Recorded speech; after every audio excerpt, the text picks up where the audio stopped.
Bonsoir et bienvenue à cette session d'information de ce vendredi 28 novembre 2025 à Adama Dawaki à la présentation. Du 25 au 27 novembre s'est tenu à Niamey le Forum national des radios communautaires. À l'issue des échanges, les participants ont notamment lancé un appel au soutien de l'État en faveur des radios communautaires. La mobilisation au Niger contre le cyberharcèlement se poursuit, notamment d'anciennes victimes insistent sur l'importance de dénoncer ces violences. Le Forum national des radios communautaires, après 3 jours de travaux à Niamey, se clôturait hier 27 novembre dans l'après-midi. Plusieurs recommandations ont été formulées par les participants. Les détails avec Omar Hama. Le Forum national des radios communautaires a abouti à plusieurs conclusions majeures, dont l'adoption d'une charte nationale engageant les stations à la diffusion des messages favorisant la paix et la cohésion sociale et à accorder la priorité aux langues nationales. Les participants ont également appelé l'État à soutenir ces radios en signant des conventions avec les communes et les administrations afin de faciliter leur fonctionnement et leur financement, ainsi qu'en exonérant les radios communautaires associatives de taxes et impôts. Ils ont enfin insisté sur la nécessité de professionnaliser les personnels pour produire des contenus inclusifs et responsables et de renforcer la sécurité des agents des médias communautaires dans les zones de conflit. Au Niger, plusieurs acteurs, notamment les autorités de la société civile et les radios communautaires sont mobilisés contre les violences basées sur le genre. Une étudiante victime de cyberharcèlement sous anonymat à travers une association engagée dans cette lutte sensibilise les victimes à la dénonciation.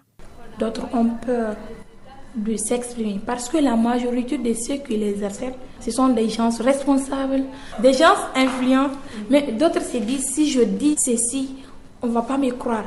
Parce que la personne est ceci, c'est là. Or, c'est pas ça. Il faut qu'elle se dise, même si la personne est ministre, quand la personne essaie de harceler, je vais le dénoncer. Il faut qu'au final, de faire en sorte à ce que les jeunes filles ne se taisent plus, se sentir à l'aise d'exprimer ce qui se passe entre eux et les gens qui essaient de les harceler.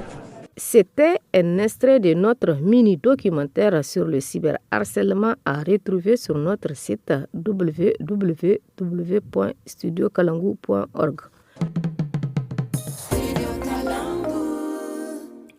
À Balayara, dans la commune de Taxar, le service de la maternité enregistre environ 1800 accouchements par an.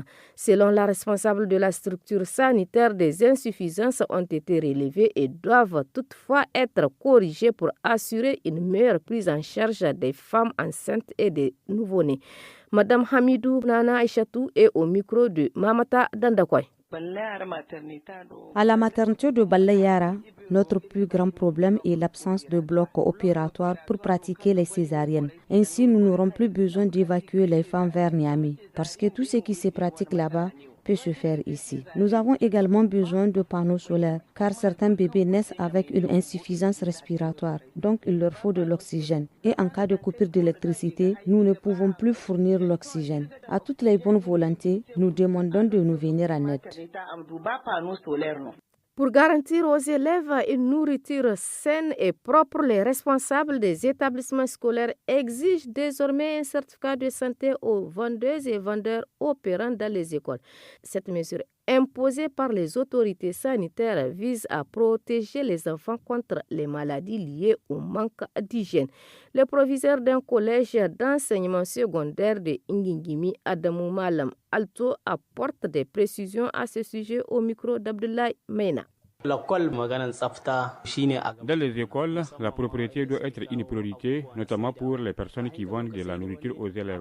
Selon une décision des autorités sanitaires, il faut d'abord qu'ils justifient leur bon état de santé avec un certificat médical. Ensuite, c'est protéger les aliments des mouches et de la poussière. En plus, en cette saison froide, celles qui vendent les aliments glacés aux enfants doivent éviter ce type de commerce au niveau des écoles. En cas de non-respect de ces règles, la loi sera appliquée. C'est la fin de cette édition d'information. Merci de l'avoir suivi. Au revoir.